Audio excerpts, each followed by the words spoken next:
അസ്സലാമു അലൈക്കും. മെഹ്റയെ കണ്ടിട്ടും കാണാത്തതുപോലെ റോഷൻ നടന്നതും അവളുടെ നെഞ്ചിലൊരു വേദന നിറഞ്ഞു നിന്നു. എങ്കിലും അത് മുഖത്ത് കാണിക്കാതെ അവൾ മറച്ചു. ശേഷം റോഷൻ, അവളുടെ ശബ്ദം കേട്ടതും അവൻ അവൾക്ക് അഭിമുഖമായി തിരിഞ്ഞു നിന്നു. അവൾ അവൻ്റെ അരികിലേക്ക് നടന്നെടുത്തു. റോഷൻ കൈകൾ മാറിൽ പിണച്ചു വെച്ച് നിന്നു. അവൾ അരികിലെത്തിയിട്ടും അവന് നേരെ കൈനീട്ടിയെങ്കിലും അവൻ ഹസ്തദാനം നടത്താൻ പോലും കൈയെടുത്തില്ല. നിരാശയോടെ കൈ പിൻവലിച്ച് അവൾ നിന്നു. എതിരാളി ഞാനാകുമെന്ന് റോഷൻ പ്രതീക്ഷിച്ചിരുന്നു. അവൾ തന്നെ സംസാരത്തിന് തുടക്കമിട്ടു. അവസാന നിമിഷമാണ് അറിഞ്ഞത്. നീയല്ല വേറെ ആരായാലും എനിക്ക് വിഷയമില്ല മെഹ്റ. എൻ്റെ കക്ഷിയുടെ ഭാഗം മാത്രമേ ഞാൻ നോക്കുന്നുള്ളൂ. ഞാൻ ചോദിച്ചു വാങ്ങിയതാണ്. ഒരു തകർച്ച തന്നതല്ലേ. എൻ്റെ വിജയവും നിന്നിൽ നിന്ന് തന്നെ തുടങ്ങണം. എനിക്ക് അതിനു വേണ്ടിയാണ് ചോദിച്ചു വാങ്ങിയത്. അവൾ പുച്ഛം നിറഞ്ഞ ഭാവത്തിൽ പറഞ്ഞു. ചിരിയോടെ അവളെ നോക്കി നിന്നിരുന്ന റോഷൻ്റെ ഭാവം മാറി. All the best. മറ്റൊന്നും പറയാതെ അവൻ മുന്നോട്ട് പോയി. റോഷൻ പ്രതികരിക്കുമെന്ന് കരുതിയ മെഹ്റക്ക് തെറ്റി. അവൾ ദേഷ്യത്തിൽ മുഷ്ടി ചുരുട്ടി. ഇന്നത്തെ ദിവസം എൻ്റേതാണ് റോഷൻ, ഞാൻ നേടിയെടുക്കും എന്ന് പിറുപിറുത്തുകൊണ്ട് അവളും മടങ്ങി. ഓഫീസ് മുറിയിലെ ചെയറിൽ വന്നിരുന്ന് സേറയുടെ നമ്പർ ഡയൽ ചെയ്ത് ചെവിയോട് ചേർത്തിരുന്നു. ഫോൺ വൈബ്രേറ്റ് ചെയ്യുന്ന ശബ്ദം കേട്ടാണ് സേറ ഫോൺ എടുത്തു നോക്കിയത്. റോഷൻ്റെ പേര് ഡിസ്പ്ലേയിൽ കണ്ടതും പുഞ്ചിരിയോടെ ഫോൺ എടുത്ത് ചെവിയോട് ചേർത്തു. സേറ. എപ്പോഴും കേൾക്കുമ്പോഴും ആത്മാവ് തൊടുന്ന അവളെ ഉലച്ചു കളയുന്ന അതേ ശബ്ദം. സേറ. സേറയുടെ മറുപടി കേൾക്കാതായതും അവൻ വീണ്ടും വിളിച്ചു. എന്തോ? ഇത്തവണ അവൾ മറുപടി കൊടുത്തു. നീ ഫ്രീ ആണോ ഇപ്പോൾ? അതെ, ഇപ്പോൾ ലഞ്ച് ബ്രേക്കാണ്. നീ കഴിച്ചോ? മൂളാതെ മറുപടി പറവെണ്ണേ. കഴിച്ചു. നിങ്ങളോ? ഞാൻ കഴിച്ചില്ല. കഴിക്കുന്നതിന് മുമ്പേ നിന്നെ ഒന്ന് വിളിക്കണമെന്ന് തോന്നി. സീറ മറുപടി പറയാതെ നിന്നു. അവൾക്ക് അവൻ്റെ ആ മറുപടി മതിയായിരുന്നു മനസ്സ് നിറയാൻ. സീറ. അവളുടെ പ്രതികരണമില്ലെന്ന് കണ്ടതും അവൻ വീണ്ടും വിളിച്ചു. എന്തോ? വൈകിട്ട് ഞാൻ വരാം, നമുക്ക് ഒന്നിച്ചു പോകാം. മറുപടിയായി മൂളൽ കേട്ടതും മറുപുറത്ത് കോൾ കട്ടായി. സ്റ്റാഫ് റൂമിൽ മറ്റ് അധ്യാപകരുള്ളത് കൊണ്ട് അവൾക്ക് കൂടുതൽ സംസാരിക്കാൻ കഴിഞ്ഞില്ല. റോഷന് അവളുടെ സംസാരം കേട്ടപ്പോഴേ തോന്നിയിരുന്നു ആരെങ്കിലും ആണെന്ന്. സ്റ്റാഫ് റൂമിലാണ്, സംസാരിക്കാൻ വയ്യ. സീറ വാട്സപ്പ് എടുത്ത് റോഷന് മെസ്സേജ് ഇട്ടു. മറുപടിയായി ഒരു കിസ്സിംഗ് സ്മെയിൽ വന്നതും അവളുടെ ചുണ്ടിൽ പുഞ്ചിരി വിരിഞ്ഞു. ലഞ്ച് ബ്രേക്ക് അവസാനിച്ചുകൊണ്ടുള്ള ബെൽ മുഴങ്ങിയതും ഫോൺ ഓഫ് ചെയ്ത് ബാഗിലേക്ക് വെച്ചു. റോഷൻ ക്യാൻറ്റീനിൽ പോയി നല്ലൊരു ഊണ് കഴിച്ചു. മൂർത്തി സാറിൻ്റെ ഓഫീസിലേക്ക് നടന്നു. ഡോറിൽ തട്ടി കാത്തുനിന്നു. അകത്തേക്ക് വന്നോളൂ എന്ന് കേട്ടതും അവൻ ഡോർ തുറന്നു അകത്തേക്ക് കയറി. അദ്ദേഹം മുൻപിൽ നിരത്തി വെച്ച നോട്ട്സിൽ കണ്ണു നട്ടും ഇരിക്കുകയാണ്. സർ. വാടോ, ഇരിക്കുക. തൻ്റെ പെർഫോമൻസ് കൊള്ളാമായിരുന്നു കേട്ടോ. Thank you. വിധ നമുക്ക് അനുകൂലമാകുമെന്ന് തോന്നുന്നുണ്ടോ? ഉണ്ട് സാർ. നല്ല ആത്മവിശ്വാസമാണല്ലോ റോഷന്. അദ്ദേഹം ചെയറിൽ നിന്ന് എഴുന്നേറ്റ് വന്ന് അവൻ്റെ തോളിൽ തട്ടി അഭിനന്ദിച്ചു. ഉച്ചയ്ക്ക് ശേഷം നിർണായകമാണ്. വളരെ ശ്രദ്ധ വേണം. എതിരാളി മെഹ്റയാണെന്ന് ഓർമ്മ വേണം. ഓർമ്മയുണ്ട് സാർ. നന്നായി പ്രിപ്പയർ ചെയ്താൽ മാത്രമേ നമുക്ക് അവളോട് പറഞ്ഞു നിൽക്കാൻ പറ്റുകയുള്ളൂ. ഭാഗം നമ്മുടെ കക്ഷിയുടെ ഭാഗത്തല്ലേ സാർ? അതെ, എന്താ സംശയം? നമ്മൾ ഈ കേസ് ജയിക്കും എന്നും പറഞ്ഞ് അവൻ എഴുന്നേറ്റു. All the best. Thank you sir. അവന് ഇറങ്ങിപ്പോകുന്നത് നോക്കി അദ്ദേഹം നിന്നു. ഓർമ്മയിലേക്ക് റോഷനും മെഹ്റയും കടന്നു വന്നു. കരിയർ എന്താണെന്നും അതിൻ്റെ ഉയർച്ചത്താഴ്ചകൾ എന്താണെന്നും വ്യക്തമായി അറിഞ്ഞും പഠിച്ചു വന്ന രണ്ട് ജൂനിയർ വക്കീലന്മാർ മാത്രമായിരുന്നു അവർ. തനിക്ക് പിന്നീട് റോഷൻ തൻ്റെ ഗുഡ് ബുക്കിൽ കയറിപ്പറ്റി.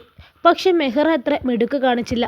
പലപ്പോഴും മറ്റ് ജൂനിയേഴ്സുമായി വഴക്കും ഈഗോയും കാട്ടിയിരുന്ന വഴക്കാളി കുട്ടിയായിരുന്നു അവൾ. അവളും റോഷനും വിവാഹിതരാകുന്നു എന്ന വാർത്ത ഞെട്ടിച്ചിരുന്നു. കാരണം ഇരുവരുടെയും സ്വഭാവം ശരിക്കും അറിയുമെന്നതിനാൽ. ഏറെ വൈകാതെ റോഷൻ തന്നെ വിവാഹം ഒരു എടുത്തുചാട്ടമായിരുന്നു എന്ന് പറഞ്ഞ് സങ്കടങ്ങൾ പറഞ്ഞ ആ ദിവസം ഇപ്പോഴും ഓർമ്മയുണ്ട്.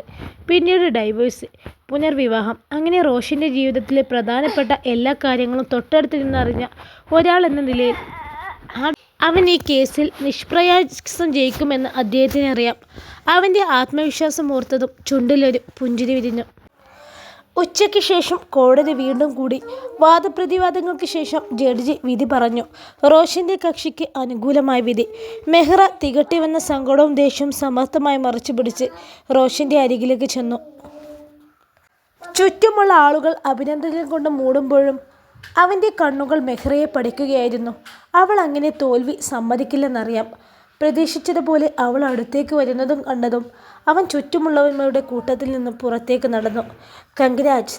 പതിരെ ശബ്ദത്തിൽ മെഹ്റ അവനെ നോക്കി പറഞ്ഞു. ഒന്നും മിണ്ടാതെ അവളെ നോക്കി പുഞ്ചിരിച്ചു. അവൻ്റെ നിശബ്ദത അവളെ കൊല്ലുന്നതിന് തുല്യമാണെന്ന് അവൾക്ക് തോന്നി. പരാജയപ്പെട്ട വേദനയും അവൻ്റെ മൗനവും കൂടെ ആയപ്പോൾ അവളുടെ നിയന്ത്രണം വിടുമെന്ന് തോന്നിയതും അവൾ തിരിഞ്ഞു നടന്നു. മെഹ്റ! അവൾ പോവുകയാണെന്ന് കണ്ടതും റോഷൻ അവളെ വിളിച്ചു. സങ്കടം വന്ന് മൂടുമ്പോഴും അവൻ്റെ മെഹ്റ എന്ന വിളിയിൽ അവളുടെ സങ്കടങ്ങൾ ഉരുകിപ്പോകുന്നത് അവൾ അറിഞ്ഞു. പണ്ടും അങ്ങനെയായിരുന്നു. ഏത് ദേഷ്യവും വാശിയും അവൻ്റെ മുമ്പിൽ ഉരുകിപ്പോയിരുന്നു. പക്ഷെ ഇന്ന് ആരുമല്ല എന്നറിവും അവനെ നഷ്ടപ്പെടുത്തിയതിൻ്റെ കനത്ത നിരാശയിലും അവൾ തിരിഞ്ഞു നോക്കി. എന്നെ തോൽപ്പിച്ചുകൊണ്ട് വേണം നിനക്ക് പുതിയ തുടക്കമെന്ന് പറഞ്ഞപ്പോൾ ഇത്ര ഞാൻ പ്രതീക്ഷിച്ചില്ല മെഹ്റ. അവൻ്റെ മുഖത്തെ പുച്ഛം നിറയുന്നത് കാണാൻ അവളിൽ പകയും ദേഷ്യവും നിറഞ്ഞു വന്നു. പല്ല് കടിച്ചു പിടിച്ച് അവനെ തുറച്ചു നോക്കി. അവളുടെ മറുപടിക്ക് പോലും കാത്തു നിൽക്കാതെ അവൻ തിരികെ മറ്റുള്ളവർക്കരികിലേക്ക് പോയി.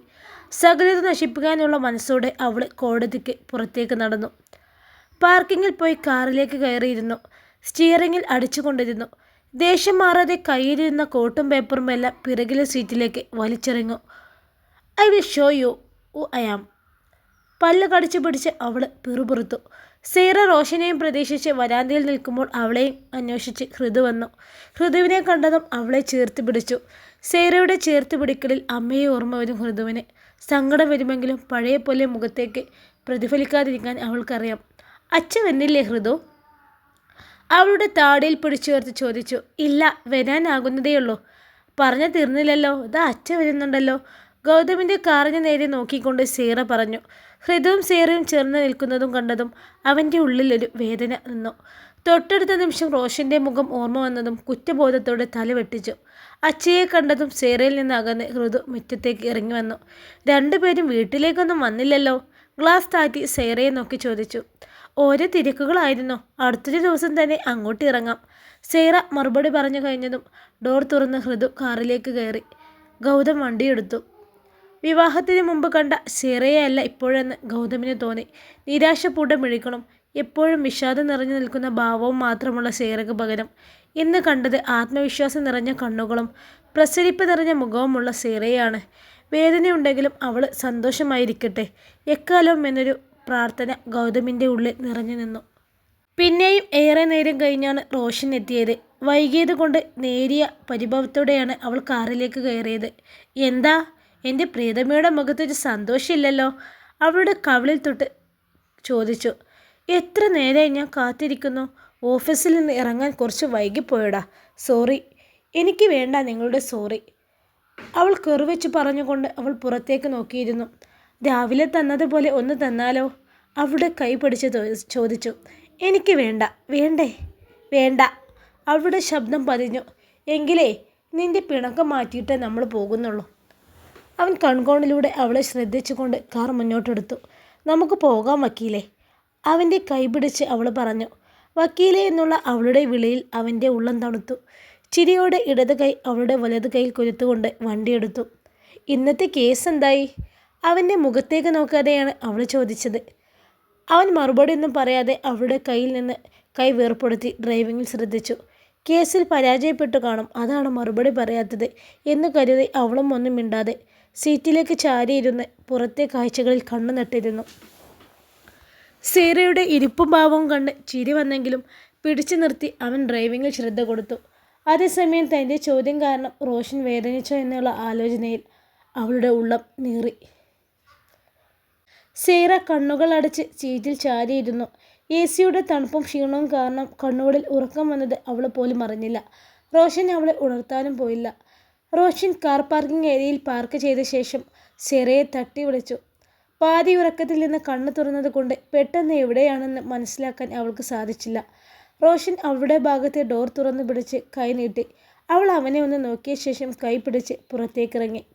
ആദ്യമായി ഇരുവരും കണ്ടുമുട്ടിയ അതേ കോഫി ഷോപ്പിങ്ങിൻ്റെ പാർക്കിങ്ങിലാണെന്ന് മനസ്സിലായതും അവനെ കണ്ണു കൂർപ്പിച്ച് നോക്കി. അത് കാണാത്തതുപോലെ കാർ ലോക്ക് ചെയ്ത് അവളുടെ കൈ പിടിച്ച് നടന്നു തുടങ്ങി. ഒന്നും മിണ്ടാതെ അവളും കൂടെ പോയി. കോഫി ഷോപ്പിനുള്ളിലേക്ക് കടന്നതും തണുപ്പും ഒപ്പം നേരിയ ശബ്ദത്തിൻ്റെ ഗസലിൻ്റെ ശബ്ദവും കൂടിയാണ് അവരെ സ്വാഗതം ചെയ്തത്. അധികം ബഹളമില്ലാത്ത ഒരു ഭാഗത്ത് പ്രൈവറ്റ് ഏരിയയായി തിരിച്ച ടേബിളിൽ ഇരുവരും ഇരുന്നു. ഇതുവരെയും ഇരുവരും പരസ്പരം ഒന്നും സംസാരിച്ചതേയില്ല. ബെയറർ വന്ന് കോൾഡ് കോഫി ഓർഡർ എടുത്തു പോയി. സേറ എന്തെങ്കിലും ചോദിക്കുമെന്ന് കരുതി എങ്കിലും അവൾ അവനെ ശ്രദ്ധിക്കാതെ ഇരുന്നു. അവളുടെ പിണക്കം മാറിയില്ലെന്ന് മനസ്സിലായതും അവന് ചിരി വന്നു. എങ്കിലും അത് പുറത്തു കാണിക്കാതെ സേറ എന്ന് വിളിച്ചു. അവൻ്റെ ശബ്ദം കേട്ടതും അവൾ അവനെ ശ്രദ്ധിച്ചു. അപ്പോഴും അവളൊന്നും മിണ്ടിയില്ല. എന്താടോ നീ ഒന്നും മിണ്ടാത്തത്? അവൻ തന്നെ സംസാരിച്ചു തുടങ്ങി. ഞാനെന്ത് പറയാനാണ്? പരിഭവത്തോടെ അവൾ ചോദിച്ചു. ഒന്നും പറയാനില്ലേ? ഇല്ല. എന്നാലേ എനിക്ക് പറയാനുണ്ട് എന്നും പറഞ്ഞ് അവളുടെ കൈ പിടിച്ചു. എന്താണെന്ന ഭാവത്തിൽ അവൾ നോക്കി. ഞാൻ കേസ് ജയിച്ചു. അത്രയുള്ളൂ. ഞാൻ കരുതി വേറെ വല്ലതും ആണെന്ന്. ഉള്ളിൽ സന്തോഷം നിറഞ്ഞെങ്കിലും അത് മുഖത്തേക്ക് പ്രതിഫലിപ്പിക്കാതെ അവൾ പറഞ്ഞു. നിനക്കിത് വലിയ കാര്യമായിരിക്കില്ല. അവൻ്റെ ശബ്ദത്തിൽ പരിഭവം നിറഞ്ഞു നിന്നു. ഞാൻ നേരത്തെ ചോദിച്ചതല്ലേ? അപ്പോൾ വലിയ ജാടായിരുന്നല്ലോ വക്കീലിനെ. അത് നിന്നെ ഒന്ന് ദേഷ്യം പിടിപ്പിക്കാൻ. അവളുടെ നഖം അവൻ്റെ കയ്യിൽ അമർന്നു. വേദന കൊണ്ട് അവൻ കൈ വലിച്ചെടുത്തു. സോറി. വേദന എടുത്തോ? അവൻ്റെ കൈ പിടിച്ച് തലോടിക്കൊണ്ട് അവൾ ചോദിച്ചു. ഇന്നത്തെ കേസിലെ എൻ്റെ എതിർഭാഗം വക്കീൽ ആരാണെന്ന് നിനക്കറിയോ? ആരാ? പറ. വലിയ ഏതെങ്കിലും വക്കീലാണോ? ഇനി ആളൂരോ മറ്റോ? അതിലും വലിയ ആളാണ് മോളെ. അതാരാണ്? പറ. ഞാനും അറിയട്ടെ. നീ അറിയുന്ന ആളാണ്. അഡ്വക്കേറ്റ് മെഹ്റ അലി. ശരിക്കും? അവളുടെ ശബ്ദം ഉയർന്നു പോയി. പതിയെ എന്ന് പറഞ്ഞ് അവൻ അവളുടെ കൈ പിടിച്ചു. അതെ, അവൾ തന്നെ. സേറ താടിക്ക് കൈ കൊടുത്ത് അവനെ നോക്കിയിരുന്നു. എന്താ എന്നവൻ കണ്ണു കാണിച്ചു. ശരിക്കും അവളായിരുന്നോ? നിനക്കെന്താ സംശയം? എന്നെ വെല്ലുവിളിച്ചാണ് വാദിക്കാൻ പോയത് തന്നെ. എനിക്കുറപ്പുണ്ടായിരുന്നു ഞാൻ ജയിക്കുമെന്ന്. അത്രയും ഹോംവർക്ക് നടത്തിയാണ് ഞാൻ പോയത്. കൺഗ്രാറ്റ്സ് വക്കീലെ. ചിലവ് ഈ കോഫിയിൽ തീർക്കല്ലേ. നിനക്കെന്താ വേണ്ടത് പറ, ഞാൻ ഇപ്പോൾ വാങ്ങിച്ചു തരാം. അത്രയ്ക്ക് സന്തോഷത്തിലാണ്. അവളുടെ ഇരു കൈകളും കൂട്ടിപ്പിടിച്ച് അവൻ പറഞ്ഞു. ഇപ്പോൾ ഒന്നും വേണ്ട, നമുക്ക് പോവാം. എന്നാൽ ശരി, പോയേക്കാം. ബിൽ പേ ചെയ്ത് ഇരുവരും ഇറങ്ങി. ഉമ്മക്കും ഉപ്പയ്ക്കും കൊടുക്കാൻ കുറച്ച് സ്വീറ്റ്സ് കൂടി വാങ്ങിയിട്ടാണ് ഇരുവരും വീട്ടിലേക്ക് തിരിച്ചത്. മെഹ്റ ഏറെ ദേഷ്യത്തിലും സങ്കടത്തിലുമാണ് വീട്ടിലേക്ക് വന്ന് കയറിയത്. റൂമിൽ കയറി ഡോർ ലോക്ക് ചെയ്ത് ബെഡിലേക്ക് വീണു. കനത്ത നിരാശ അവളെ ബാധിച്ചിരുന്നു. ജയിക്കുമെന്നുറപ്പുള്ള കേസായതിനാലും മറുഭാഗത്ത് റോഷനാണെന്ന് അറിഞ്ഞതിനാലുമാണ് കേസ് ഏറ്റെടുത്തത്. പക്ഷേ റോഷനോട് ഏറ്റുമുട്ടി തോൽവി അറിഞ്ഞത് മാത്രമല്ല, അവൻ്റെ മുമ്പിൽ മെഹ്റ ഇപ്പോഴും സ്ട്രോങ് ആണെന്ന് കാണിക്കാനുള്ള അവസരം കൂടി നഷ്ടപ്പെട്ടതിലാണ് അവൾക്ക് ഏറെ നിരാശ തോന്നിയത്. മെഹ്റ വന്നപാടെ മുറിയിൽ കയറി അടച്ചിരിക്കുന്നു എന്ന് ഭാര്യ വിളിച്ചു പറഞ്ഞതും അലി ആകെ ടെൻഷനായി.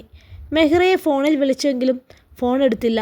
മുറിക്ക് പുറത്ത് മെഹ്റയെ നിരീക്ഷിക്കാൻ ഭാര്യയെ വിളിച്ച് ഏൽപ്പിച്ച് അയാൾ ഓഫീസിൽ നിന്നിറങ്ങി. അയാൾക്ക് റോഷനോട് കടുത്ത ദേഷ്യം തോന്നി.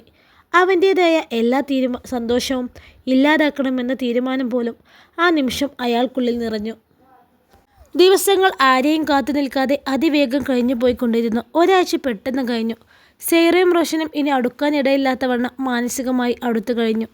സേറയുടെ ഹൃദയമിടിപ്പ് മാറിയാൽ റോഷൻ അറിയുമെന്നതുപോലെ അവർ അടുത്തു കഴിഞ്ഞു. ജോലി തിരക്കുകളുടെ ദിവസങ്ങൾക്ക് ശേഷം ആദ്യമായി കിട്ടിയ ഞായറാഴ്ചയാണ്.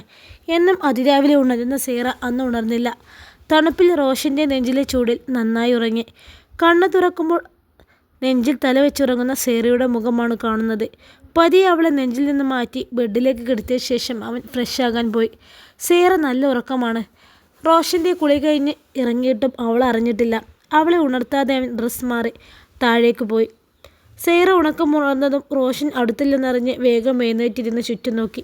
പിന്നെ ഫോണെടുത്ത് സമയം നോക്കിയതും തലയിൽ കൈവച്ച് ഇരുന്നു പോയി. പെട്ടെന്ന് തന്നെ ഫ്രഷായി റൂമിൽ നിന്ന് ഇറങ്ങി. റോഷൻ കിച്ചണിൽ ചെന്ന് കോഫി ഉണ്ടാക്കാൻ തുടങ്ങുമ്പോഴാണ് ഉമ്മ അങ്ങോട്ട് വന്നത്. സീറ ഇവിടെ? അവൾ എണീറ്റില്ല ഉമ്മ. എന്തേ, അസുഖം വല്ലതും? ഉമ്മ ആദിയോടെ ചോദിച്ചു. ഏയ് ഒന്നുമില്ല, ഒരു ഒഴിവ് ദിവസം കിട്ടിയതല്ലേ. ബ്രേക്ക്ഫാസ്റ്റ് ഞാൻ തയ്യാറാക്കും. അവളോട് ഇന്ന് രാവിലെ തന്നെ കിച്ചണിൽ കയറേണ്ടെന്ന് പറഞ്ഞേക്കിട്ടോ. ഓ, മരുമകളോട് എന്താ സ്നേഹം, നമ്മളോട് ഇതൊന്നും കണ്ടിട്ടില്ലല്ലോ എന്ന് പറഞ്ഞ് അവൻ ഉമ്മയെ ചേർത്ത് പിടിച്ചു. അവൾ എനിക്ക് മോളാടാ. നിന്നെ റിയെ പോലെ തന്നെയാണ് അവളും. ഞങ്ങൾ അവസാനം പുറത്താകോ? ഉമ്മയെ ദേഷ്യം പിടിപ്പിക്കാനായി ചോദിച്ചു. നിൻ്റെയൊക്കെ കയ്യിലിരിപ്പ് പോലെ ഇരിക്കും എന്ന് പറഞ്ഞ് ഉമ്മ അവൻ്റെ കൈ തട്ടിമാറ്റി. ഉമ്മ പിണങ്ങല്ലേ. ഉമ്മയെ പിന്നെയും ചേർത്ത് പിടിച്ചു. മെഹ്റയെ നീ വിവാഹം കഴിച്ച് വന്നപ്പോൾ നിങ്ങളെപ്പോലെ ഒരു മോളെ കിട്ടിയെന്നാണ് കരുതിയത്. പക്ഷെ നമ്മൾ ആഗ്രഹിക്കുന്നത് പോലെയല്ലല്ലോ ജീവിതം. അവളുടെ പെരുമാറ്റത്തിൽ ഒരുപാട് വേദന തോന്നിയിട്ടുണ്ട്. പക്ഷെ കുറച്ച് വേദനിപ്പിച്ച ശേഷം ജീവിതം നമുക്ക് സേറയെ തന്നില്ലേ. ഞാൻ ആഗ്രഹിച്ചതുപോലെ ഒരു കുട്ടി, അതിനെ സ്നേഹിക്കാൻ മാത്രമേ അറിയൂ. റോഷൻ മറുപടി പറയാതെ ഉമ്മയെ കെട്ടിപ്പിടിച്ചു. ഉമ്മ നിറഞ്ഞു വന്ന വഴികൾ തുടച്ചുകൊണ്ട് പുറത്തേക്ക് പോയി. ശേഷം കോഫി തയ്യാറാക്കി തുടങ്ങി. ഉള്ളിൽ സേറയെക്കുറിച്ച് ഒരുപാട് സന്തോഷം തോന്നി. 2 കപ്പിലേക്ക് കോഫി പകർന്ന് അതുമായി മുകളിലേക്ക് പോയി. സേറ ധൃതിപ്പെട്ട് കുളിച്ച ശേഷം പുറത്തേക്കിറങ്ങി. അതേസമയം തന്നെ റോഷനും മുറിയിലേക്ക് വന്നു. എന്താ എന്നെ വിളിക്കാഞ്ഞത്? സമയം എന്താ എന്നറിയാമോ? പരിഭവത്തോടെ അവൻ്റെ അടുത്തേക്ക് വന്നുകൊണ്ട് ചോദിച്ചു. അവൾക്ക് മറുപടി കൊടുക്കാതെ കോഫി മഗ്ഗുമായി ബാൽക്കണിയിലേക്ക് നടന്നു. പിറകെ അവളും ചെന്നു. റോഷൻ. എന്തോ? കോഫി ടീപ്പോയിലേക്ക് വെച്ചുകൊണ്ട് അവൻ വിളി കേട്ടു. എന്താ എന്നെ വിളിക്കാതിരുന്നത്? അവളുടെ ശബ്ദത്തിൽ പരിഭവം നിറഞ്ഞു. ഞായറാഴ്ചയല്ലേ, നിനക്കല്പം ഉറങ്ങാൻ പറ്റൂ. അതാ നിന്നെ വിളിക്കാതിരുന്നത്. വാ, കോഫി തണുക്കും. അവളുടെ കൈ പിടിച്ച് അടുത്തേക്ക് വലിച്ചുകൊണ്ട് അവൻ പറഞ്ഞു. എന്താ ഇത്ര ആലോചന? അവളെ നോക്കി കോഫി സിപ്പ് ചെയ്യുന്നതിനിടയ്ക്ക് അവൻ ചോദിച്ചു. ഉമ്മ എന്താ കരുതിയിട്ടുണ്ടാവുക ഞാൻ എണീക്കാഞ്ഞിട്ട്? ആകെ ചമ്മലായില്ലേ വക്കീലെ? അവനത് കേട്ട് ചിരി വന്ന് അറിയാതെ ഉറക്കെ ചിരിച്ചുപോയി. അവളുടെ കണ്ണുകൾ കൂർത്തു വരുന്നതും കണ്ടു അവൻ ചുണ്ടിന് മുകളിൽ വിരൽ വെച്ചു അടക്കി ചിരിച്ചു.